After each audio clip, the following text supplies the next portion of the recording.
আসসালামু আলাইকুম। Engineer next বিডির এই নতুন বিশ্লেষণে সবাইকে স্বাগত। আজকে আমরা কথা বলবো সড়ক ও জনপথ অধিদপ্তরের দারুণ এক নিয়োগ বিজ্ঞপ্তি নিয়ে, তাই সাথেই থাকুন। যারা একটা ভালো সরকারি চাকরির প্রস্তুতি নিচ্ছিলেন তাদের জন্য কিন্তু এটা একটা বিশাল সুযোগ। সড়ক ও জনপথ অধিদপ্তরের এই বিজ্ঞপ্তিটা কিন্তু হাতছাড়া করার মতো না।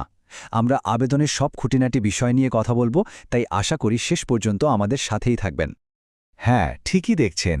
সড়ক ও জনপথ অধিদপ্তর মোট ১৮৮টা পদে অস্থায়ী ভিত্তিতে লোক নিয়োগের জন্য বিজ্ঞপ্তি দিয়েছে। চলুন এবার বিস্তারিত জেনে নেওয়া যাক। এটা কিন্তু সারা দেশের চাকরি প্রার্থীদের জন্যই একটা বিরাট সুযোগ।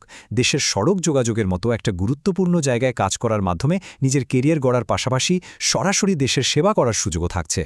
তো প্রথম সেকশনে আমরা দেখব যে কোন কোন পদে আবেদন করা যাচ্ছে আর সেই পদগুলোর জন্য শিক্ষাগত যোগ্যতাই বা কী লাগবে। এই সেকশনটা দেখলেই পরিষ্কার হয়ে যাবে যে আপনার জন্য কোন পদটি প্রযোজ্য। চলুন দেখে ফেলি।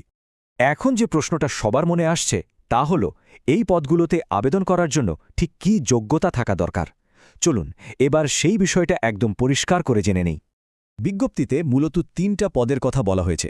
প্রথমটা হল সার্ভেয়ার, যেখানে ৮১টা শূন্য পদ আছে, আর এর জন্য সার্ভে বিষয়ে ডিপ্লোমা করা থাকতে হবে।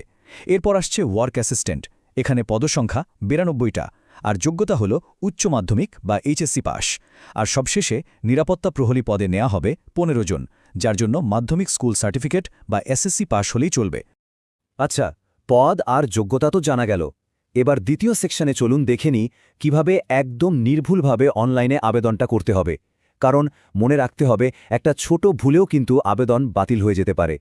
একটা বিষয় খুব ভালোভাবে মনে রাখতে হবে, আবেদন কিন্তু শুধুমাত্র অনলাইনেই করতে হবে। আর তার জন্য নির্ধারিত ওয়েবসাইট হল rhd.teletalk.com.bd। অন্য কোনো উপায়ে আবেদন করার কিন্তু কোনো সুযোগ নেই। পুরো আবেদন প্রক্রিয়াটা কিন্তু বেশ সহজ। মোট 4টা ধাপে শেষ হবে। প্রথমে অনলাইনে আবেদন ফর্মটা পূরণ করতে হবে। এরপর আপনার ছবি আর স্বাক্ষর আপলোড করতে হবে।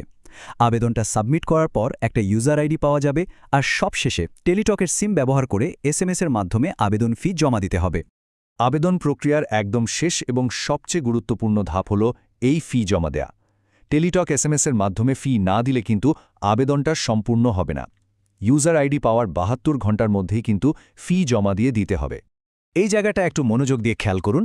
এসএমএস পাঠানোর নিয়মটা হল, প্রথমে RHD লিখে একটা স্পেস, তারপর আপনার ইউজার আইডি লিখে 16222 নম্বরে পাঠাতে হবে। রিপ্লাই এসএমএসে একটা পিন নম্বর আসবে। এরপর দ্বিতীয় এসএমএসে RHD লিখে স্পেস ইয়েস